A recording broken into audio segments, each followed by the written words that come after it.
여러분이 갖고 있는 상식을 한번 물어보겠습니다. 여러분, 우유하면 우유는 무엇이다? 대부분 사람들이 갖고 있는 생각. 완전 식품이다. 어디서 말을 많이 들어본 것 같지 않습니까? 예, 맞아요. 우유는 또 칼슘의 보고다. 그래서 어린아이들은 칼슘이 해가지고 무럭무럭 자라야 되니까 반드시 우유를 먹게 된다. 이거죠.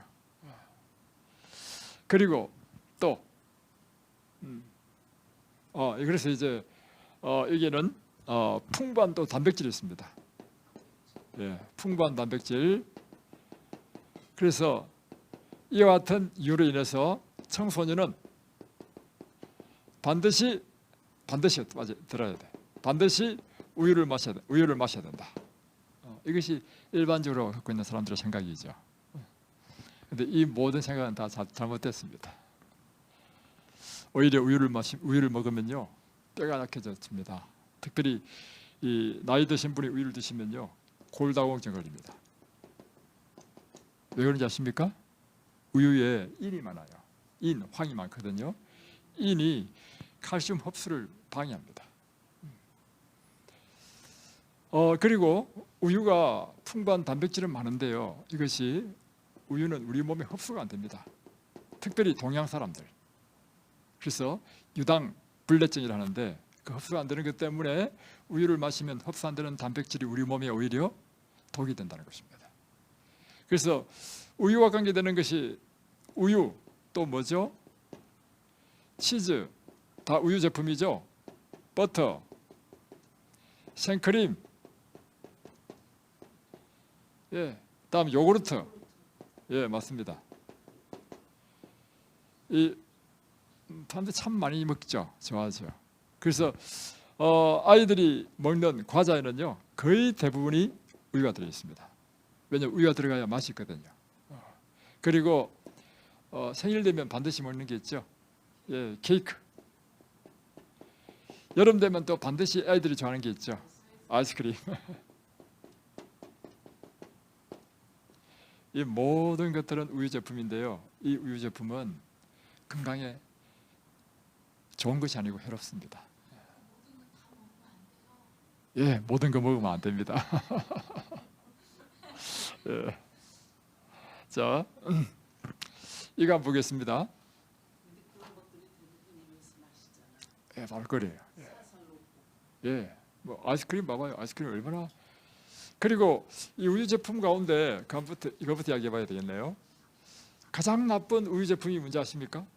자, 가장 나쁜 우유 제품. 예, 맞습니다. 치즈입니다. 치즈는요, 이 건강생활의 지혜라든가 음식물에 관한 권면에 보면 먹어서는 안 되는 식품으로 나와 있습니다. 우유를 발효시켜 가지고 만든 것이거든요. 아주 안 좋습니다. 그리고 우유 가운데 안 좋은 게 있어요. 그냥 흰 우유는 그나마 괜찮아. 근데 딸기 우유, 예, 딸기 우유, 초코 우유, 바나나 우유 아주 안 좋습니다. 왜 안 좋을까요? 바로 그것입니다. 이 우유에다가 설탕이 첨가되면요, 이것은 완전히 우리 몸의 독입니다. 그래서 특별히 또 딸기 우유 할 때 여러분 생각에는 이렇게 생각이 들죠. 딸기하고 우유하고 섞은 것이다. 아닙니다. 딸기는 하나도 안 들어갔습니다.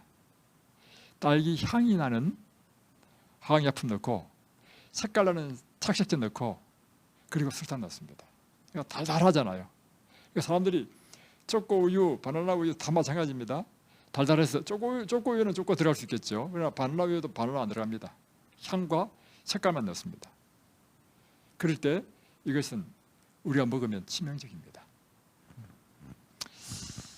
자, 그런데 이제 제가 그런 이야기 들었어요. 어떤 우리 교회 장로님이 신데 식사할 때마다 초코 우유에 밥 말아 드신다는 분이 계시더라고요. 와 정말 아주 안 좋습니다. 무슨 맛이에요? 예? 무슨 맛이냐? 아니 그러니까 이제 그러신 것 같아요. 맛도 아니고. 이제 초코우유가 이제 달달하잖아요. 달달하니까 단 것에 대한 중독성이 있어요, 사람마다. 그래서 단 거를 좋아하잖아요, 사람마다. 그러니까 초코우유 달달한 맛으로 음식을 먹는 것 같아요. 근데 아주 안 좋습니다. 자, 이거 한번 보겠습니다. 우리가 사람이 우유를 먹는 것이 왜 안 좋은지를 생각해 보면 이렇게 알 수 있습니다. 사람은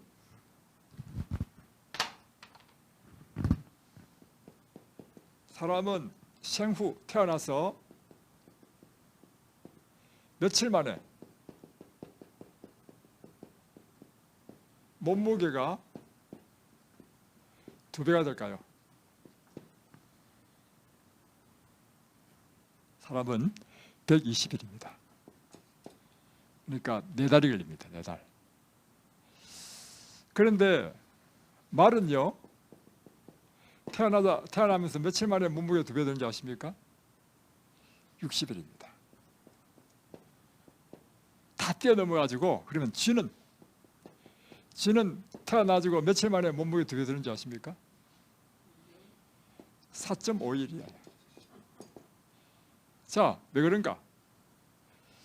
몸무게로 2배로 느는 것은 다 뭐가 관계되어 있냐면 단백질이에요. 그런데 사람이든 말이든 뭐 쥐든지 간에 새끼들은 무엇을 먹고 자라죠?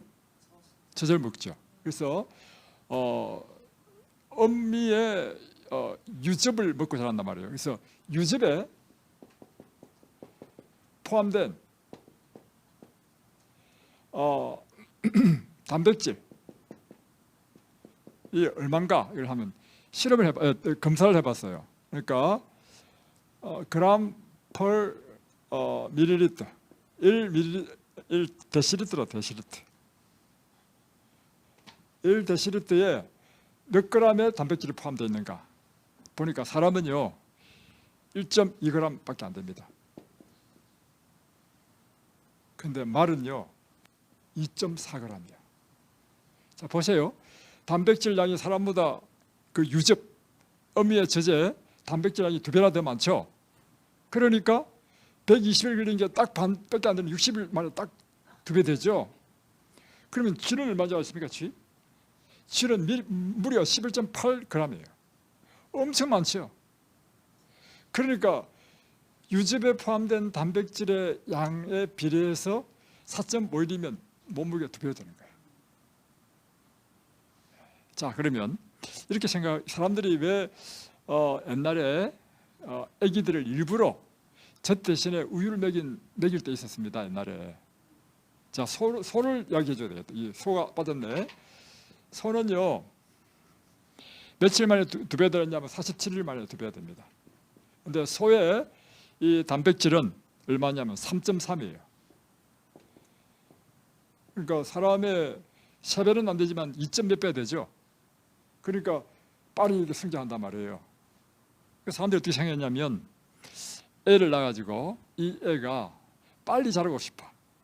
또 무럭무럭 살찌고 싶어. 이게 우리 한국 사람들의 특징이잖아요. 그래가지고 우유를 이제 모유 대신에 이제 주는 그런 때가 있었습니다. 옛날에. 요즘은 이제 모유가 더 좋다는 것이 알려져서 이제 모유를 주려고 노력하는데. 그런데 이제 사람들이 생각하는 이 생각이죠. 자, 유즙에 포함된 단백질이 많으면 많을수록 2배로 되는 것이 이렇게 기간이 짧아지니까 사람에게도 쥐의 유즙을 먹이면 사람도 4.5일 만에 2배가 될 수 있을까요? 답은 맞습니다. 그런데 왜 사람은 쥐의 유즙을 먹이면 쥐처럼 4.5일 만에 2배가 안 됩니까?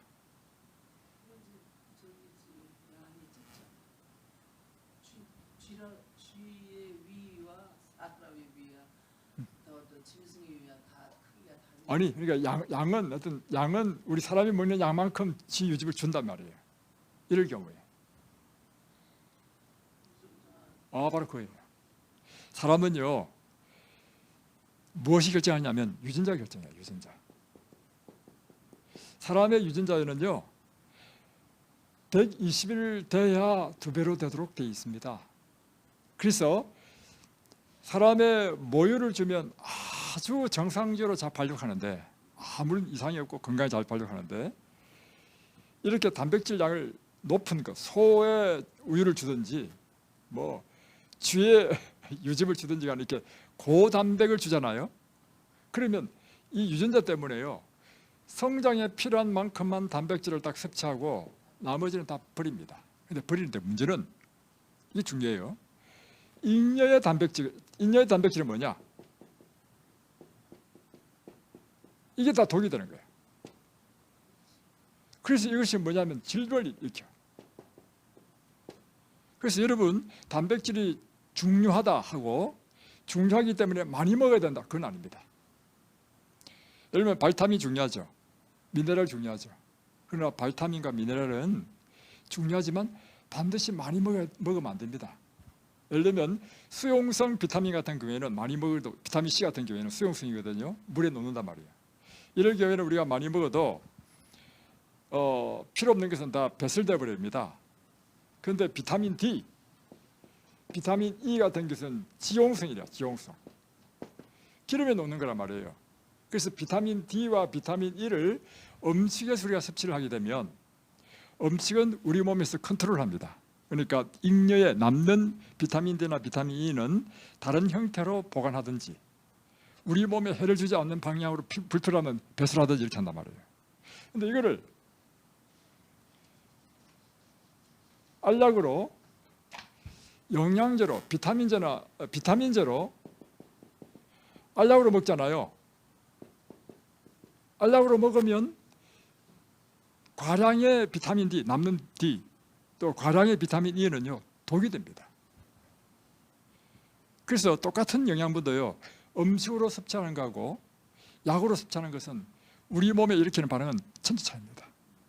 그래서 가장 좋은 것은요 음식으로 섭취하는 거야.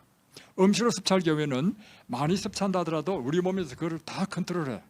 그래서 만약에 비타민 D가 많이 들어왔다 그러면 다른 형태로 저장했다가 비타민 D가 필요할 때 이렇게 보내주고 한단 말이에요. 자, 이런 것을 우리가 이해를 좀 하실 필요가 있습니다. 그래서 이 잉여 단백질은 독이 된다. 그래서 질병을 일으킨다 하는 것입니다. 자, 그래서 실제적으로 요즘은 유아 사망률이 별로 없죠. 유아 사망률을 확 줄인 계기는 뭡니까? 항생제를 개발했기 때문입니다. 예, 약으로 컨트롤한단 말이에요. 이 항생제를 개발하고 난 이후부터 이제 사망률이 뚝 떨어졌습니다. 예, 항생제가 개발되기 전에는요 사람 많이 죽었습니다. 근데 이제 유아도 마찬가지인데 1930년까지 물 좀 있으면 좀 주세요. 1930년까지는 항생제가 개발되지 않았습니다. 이럴 때 시카고에서 실험했는데 시카고에서 유아 2만 명을 대상으로 실험을 했습니다. 실험을 했는데 이제 태어난 아이에게 모유를 줄 경우와 우유로 수유를 할 경우 모유로 줬을 때는요 30명만 사망했습니다. 2만 명 중에 사망자가.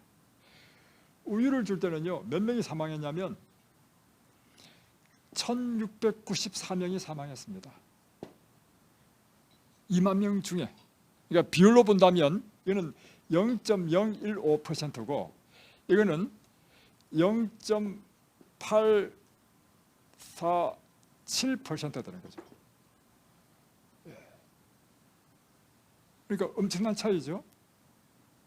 그러니까 우유를 수유한 어린아이들은 방금 이야기한 것처럼 유전자 이미 기록되어 있어. 사람은 120일 동안 살아야 되고 그러므로 필요한 단백질 양이 요만큼인데 소젖을 먹으면 더 많이 들어온단 말이에요. 잉여의 단백질이 이렇게 질병을 일으켜서 사망에 이렇게 한다는 것입니다. 아주 중요한 것이죠.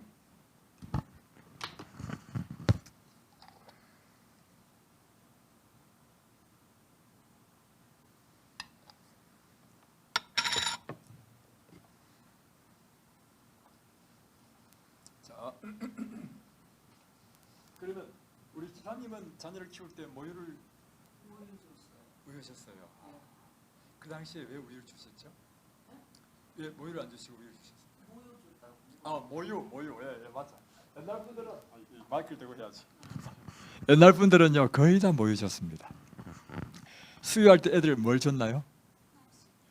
예, 혼합 수유. 예, 그러니까 이제 아직 일하실 때 짜놨다 그러죠. 예, 하여튼 그렇게라도 하셔야 됩니다. 자, 이 모유로 수유할 때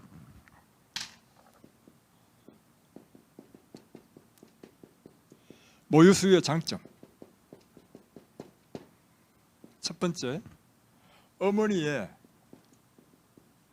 항체가 아기에게 갑니다. 그래서 질병에 잘 걸리지 않죠. 두 번째, 어머니의 백혈구조차도, 백혈구는 이제 면역세포잖아요. 이것이 아기에게 간단 말이에요.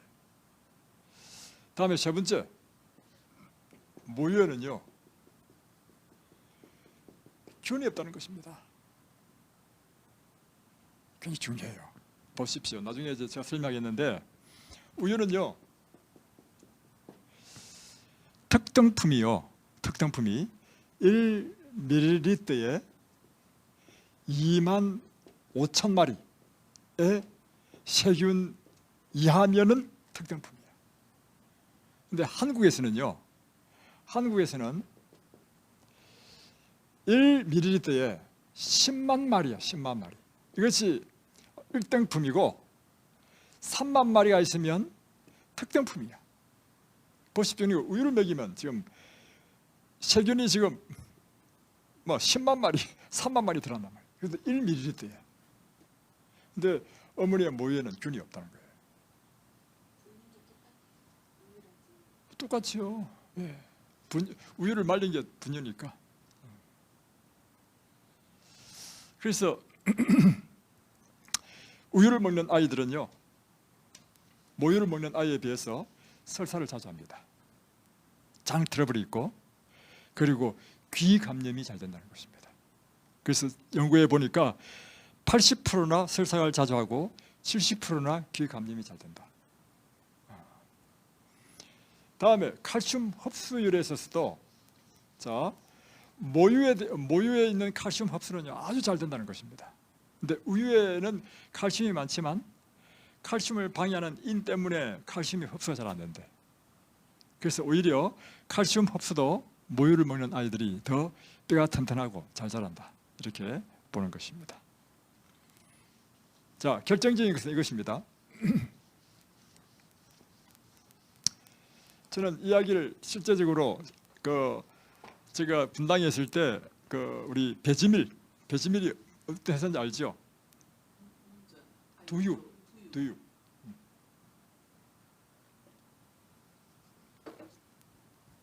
한국에서요 처음으로 두유를 만들어가지고 판매한 회사가 배지밀입니다.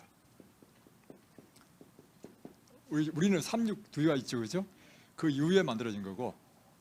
근데 이 회장님이 정 회장님이야. 이분이 우리가 2005년이니까 2005년부터 2006년까지 제가 분당에 있을 때 분당 뉴스타트 교회에 이분이 출석하셨습니다. 그래가지고 이분이 이제 의사예요. 이분이 안실하기 시간에 간증을 이제 시켰는데 자기가 왜 두유를 만들게 됐는지 그 이야기를 하는데 아주 재미있었습니다. 이분이 19세에 의사가 됐다대. 옛날에는 이렇게 일찍 의사 되나? 배지밀 있어요? 있습니다. 지금도 예. 그 회사예요? 그 회사입니다. 지금은 이제 정식품. 예, 정식품이야. 그래서 정 회장님이기 때문에 정식품이었고 이분이 지금 90몇 세에 돌아가셨어. 몇 년 전에. 그래서 이제 자녀들이 이제 이 회사를 지금 운영하고 있습니다. 자, 근데 이제 이분이 이제 제가 교회 있을 때 이제 시간을 줬어요. 어떻게 해서 두유를 만들게 됐는지 이제 본인의 이제 옛날 살아온 이야기를 하도록 했습니다. 이분 이야기를 들어보니까 그 당시에 그게 가능한지 모르겠지만 19세 의사가 돼가지고 아주 젊은 나이, 그죠? 그렇게 들었죠. 어떻게 될 수가 있나? 그러니까 지금 90몇 세에 돌아가셨으니까 아주 옛날이니까. 그러니까 일제시대 때인가 모르겠어. 그때가 월반도 하고 머리가 좋으셔서 그런지 모르겠지만 의사가 돼가지고 이제 병원에서 근무를 하는데 한 환자가 왔어요. 환자 왔는데 젊은 애기 엄마가 애기를 들러고 온 거예요. 살려달라고. 근데 애기가 보니까 파랗게 막 이제 가고 있는 거예요. 그런데 파란 물동을 계속 싸우고.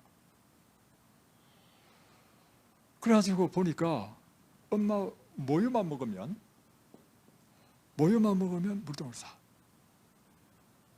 그래가지고 방법이 없어가지고 이제 계속 흡수가 안 되니까 이제 애가 이제 바짝 마르고 죽잖아요.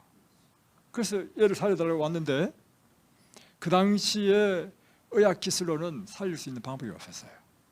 결국엔 죽었어요, 이 아이가. 그래서 그 어머니가 근데 이 아이가 또 뭐 독자라든가 이래. 그래가지고 그 어머니가 막 그 병원에서 막 방송 통곡을 하는 걸 듣고 야, 내가 의사로서 환자들을 살리지 못하면 무슨 의사냐. 그렇게 해서 이분이요 이것을 알기 위해서요 영국으로 유학 갔습니다. 영국 유학 가지고 공부를 더 했어. 공부를 해보니까 뭘 발견했냐면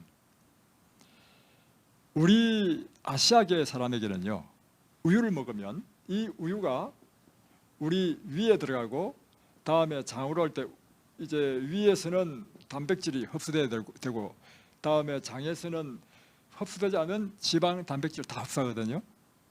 그런데 이 우유를 분해하기 위해서는 효소가 나와야 돼. 그래서 분해한 다음에 그것을 흡수한단 말이에요. 그런데 아시아계 사람들은 효소가 안 나온다는 거예요. 이걸 뭐라 하냐면 유당 불내증이랍니다. 불내증.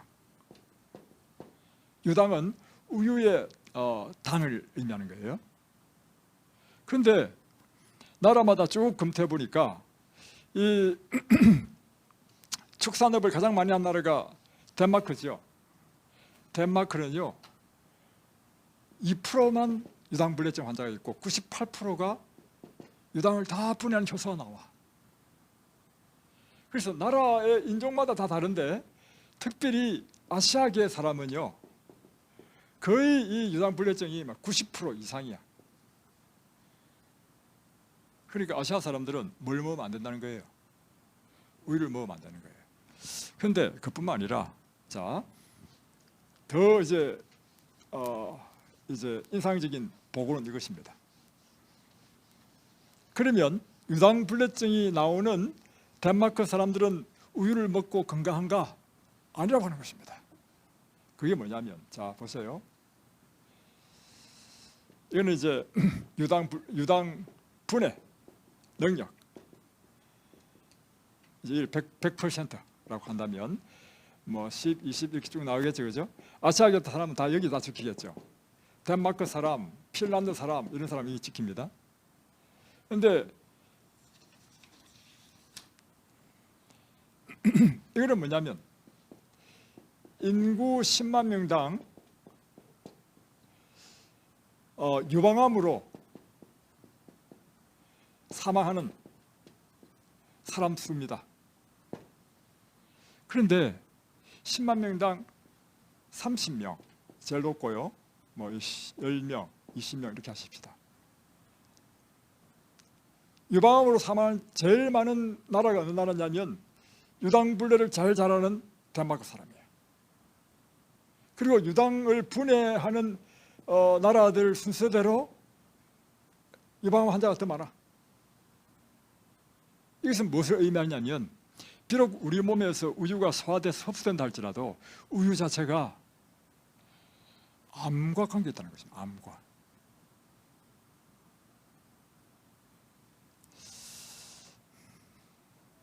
그래서 이것을 이제 의학적으로 계속 이런 보고가 나오니까 존스 홉킨슨 대학교의 소아과 센터의 원장이 이렇게 이야기했습니다. 자, 프랑키 오스키 박사인데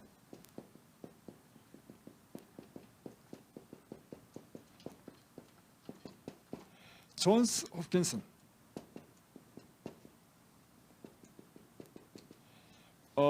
의과대학 교수고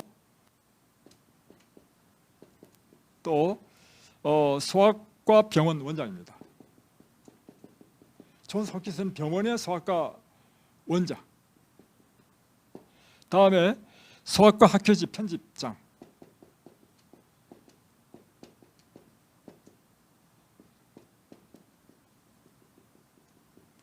다시 표현하면 이 프랭키 오스키는 소아과에 관련한 세계적인 권위자죠. 한마디로 이 세계적인 권위자가 한 말이 뭐냐면 우유를 마시지 말라는 것입니다. 뭐라고요? 우유를 마시지 마라. 특별히 누가요? 아이들에게.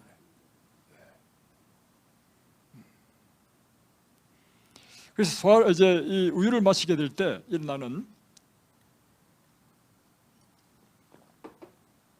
문제들을 보면 이런 문제가 있습니다. 알레르기, 다음에 감염성 질병, 감기 같은 거 말이죠. 소아당뇨, 그리고 소아백혈병. 왜 소아백혈병에 맞느냐면요, 소들이요 백혈병을 앓는 소들이 많다는 것입니다. 그래서 그 소젖을 통해서 균이 전달돼 가지고 아이가 백혈병이 걸린다는 것입니다. 그뿐만 아니라 이제 충치,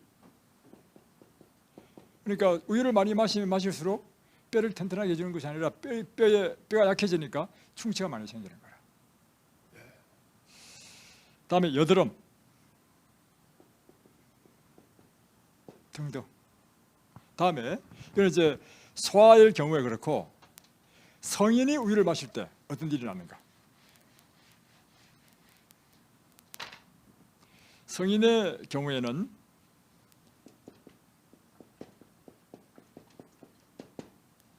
첫 번째는 관상 동맥에 관련되는 질병, 심장병, 뇌졸중 걸린다는 거예요. 다시 표현하면 혈관을 막는다는 것입니다.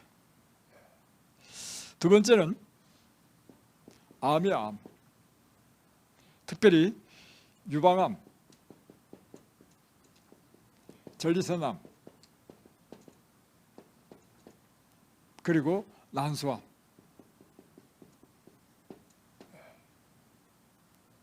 그래서 좀 보니까 하루에 우유를 한 컵을 마시게 되면 암의 위험이 20% 증가하고, 하루에 우유를 2컵씩 마신다 이러면요 전리선암 위험이 400%가 증가한다는 것입니다. 그러니까 이 보십시오. 이 우유가 뭐와 관계 있습니까? 유방암, 전리선암, 난소암. 그러니까 사람의 남자든 여자든 이 생식기와 관계있다. 생식기와. 그렇죠? 다음에 이제 신경계 질환.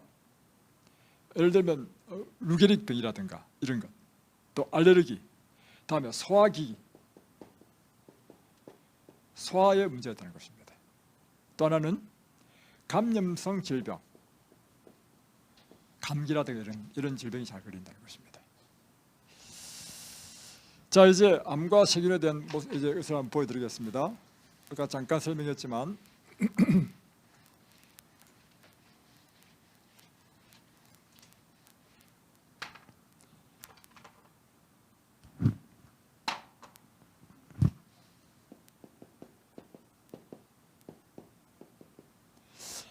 이것은요 미국 공중보건 지침으로 이렇게 되어 있습니다. 미국 공중보건 지침입니다. 파스텔식 처리, 곧 저온 살균 처리한 이 우유에서요. 세균은 그도 1ml예요. 1리터도 아니고 1ml에 2만 마리 미만이 돼야 돼. 그리고 대장균은 1ml에 10마리 미만이 돼야 된다. 이것이 미국 공중보건 지침입니다. 그런데 선진국에서는요,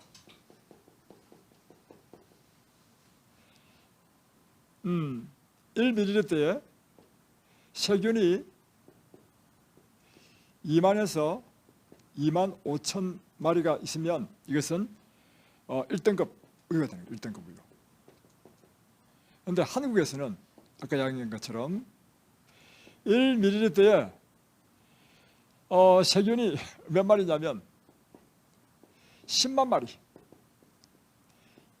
이하이면 1등급으로 쳐져. 그러니까 한국에서는 엄청 세균이 많다는 것입니다. 그러니까 이 미국이나 유럽에서 하는 이 기준보다도 5배나 더 많아. 그리고 만약에 세균이 3만 마리 미만이다. 그럼 이건 특등급 우유로 치는 거야. 한국에서는 그래요. 한국에서. 그래서 여러분 보통 우유 마시면 몇 리터 마십니까?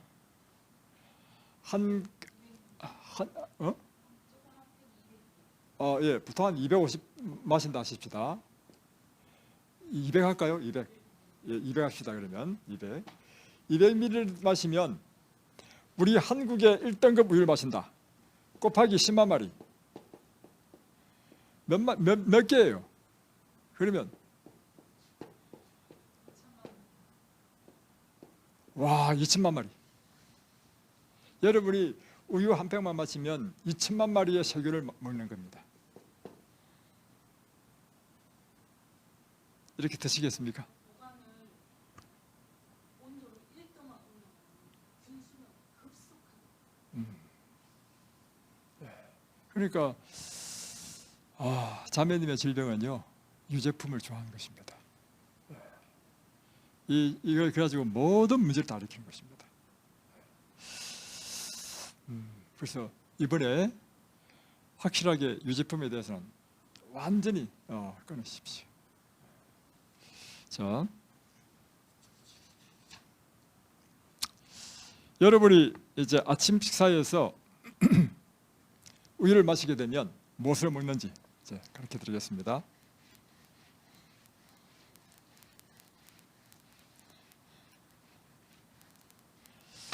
여러분이 아침 식사에 우유를 한 잔 마셨다. 그러면 여러분이 마신 우유에 무엇이 포함되는지 이야기하겠습니다. 소가 어제 먹은 식사가 이 우유 속에 들어가 있는 것입니다. 두 번째는 아까 1000만 마리의 세균을 먹는 것입니다. 그리고 그 위에 바이러스,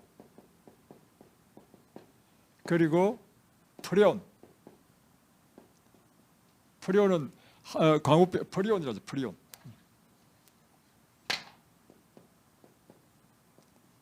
광우병의 병원체죠. 그리고 항생제, 소 키울 때 항생제 많이 쓰죠. 항생제. 그리고 성장 호르몬. 그리고 농약 성분.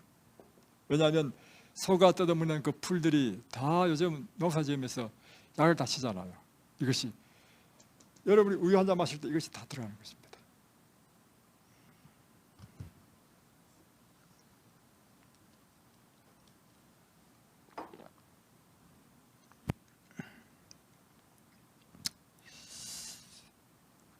다음에 이제 사람들이 생각을 하는 것 이것입니다. 골다공증에 우유가 좋다. 우유에 뭐가 많기 때문에? 칼슘이 많기 때문에. 그런데 연구에 의하면 육식에 단백질이 많으면 많을수록 이것이 오히려 여러분의 칼슘을 빼앗아간다는 것입니다. 왜냐하면 이것이 이제 산성식품이기 때문에 중화시키기 위해서 우리 뼈에서 칼슘이 나와서 그걸 중화시킨다는 것입니다. 그래서 우리가 풍부한 칼슘을 먹기 위해서는 사실은 녹색 엽채류,